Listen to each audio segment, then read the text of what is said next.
franchisees are pushing back against corporate again. And it's over something that happens in almost every franchise: promotions, coupons, and loyalty programs. What looks like a great deal for customers can wipe out the profits for those franchise owners. So today I want to show you what's happening with Subway, why this happens across franchising, and what to look for in a franchise agreement before you invest. I'm Carissa Bay with Franchise Inspectors. We help people evaluate franchises before they invest so they don't end up stuck in something that doesn't make financial sense. Subway franchisees have been frustrated about aggressive promotions and loyalty discounts for a while now. And remember, Subway has been around for a really long time. They opened in 1965. That's more than 60 years of competing in a really crowded sandwich market. Today they're up against brands like Jersey Mike's, Jimmy John's, Firehouse Subs, Penn Station, Potbelly, and Which Wich. Most of those brands have been around for decades too, and they're all fighting for that same lunch customer. So Subway keeps trying new promotions to bring people back. Just a couple months ago, they rolled out the new Sub Club program that gives customers a free foot-long sub with the purchase of 3 foot-long or 6-inch sandwiches. When discounts get too big, owners feel it right away in their margins. And this isn't unique to Subway.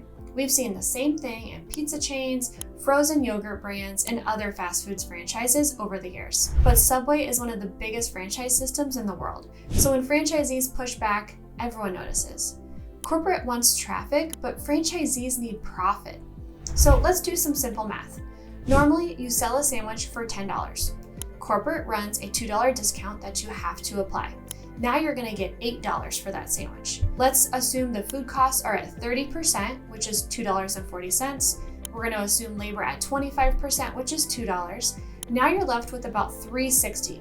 Then add rent, royalties, ad fund, utilities, which could be another $3. So now you've made 60 cents. And that's before paying yourself and before paying any debt services payments that you may have. So in reality, you're probably losing money. And this is why owners get frustrated. But here's the thing, all of this is and should be in your franchise agreement. None of this should be a surprise to an owner. It's what they've signed. Here's some language I found from the Subway FDD and franchise agreement that speaks to this topic. You may have to participate in loyalty programs, gift cards, or pricing requirements that corporate sets. You may have to share the cost of those promotions.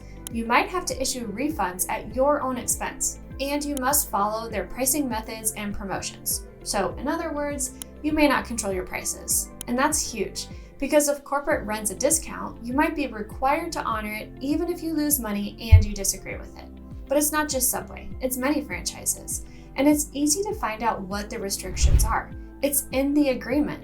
And it's your responsibility as a potential franchisee to read every page of those documents and hire an attorney to help you understand what you're agreeing to. You can just do a simple Control F on your keyboard and search words like promotions, pricing, coupons, discounts, and that's gonna help you find those areas. So here's the bigger lesson from all of this. If promotions or pricing swings can wipe out your profit, you may want to think carefully about the industry that you choose. Restaurants are notorious for this. Food costs go up, labor costs go up, rent goes up, and then corporate runs a discount, and suddenly the margin disappears. That's one of the reasons at Franchise Inspectors we're very cautious with restaurant franchises unless the economics are really strong and the operator understands the risk. Restaurant margins are often thin even in good times. So when something changes like promotions, inflation, or a slow month, the impact is almost immediate. In some other franchise industries,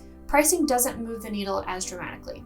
Think about services where you control the pricing more, or where the cost of goods is low, or where your average price of a service is in the thousands, not dollars. So home services, business services, senior care, in those businesses, a small discount doesn't always destroy the whole deal because the margins are different. That doesn't mean restaurants are bad.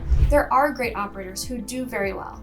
But you have to understand the volatility before you invest. And when we review franchises with clients, we look at how sensitive the model is to pricing changes. If a $2 discount wipes out your profit, that's probably a warning sign. So if you're already looking at a franchise right now and you want a second opinion, please reach out to us. We'll help you evaluate any current franchise that you're still looking at, or we'll help you find some new options to look at if you're having doubts about finding the right one. All at no cost to you, so you've got nothing to lose.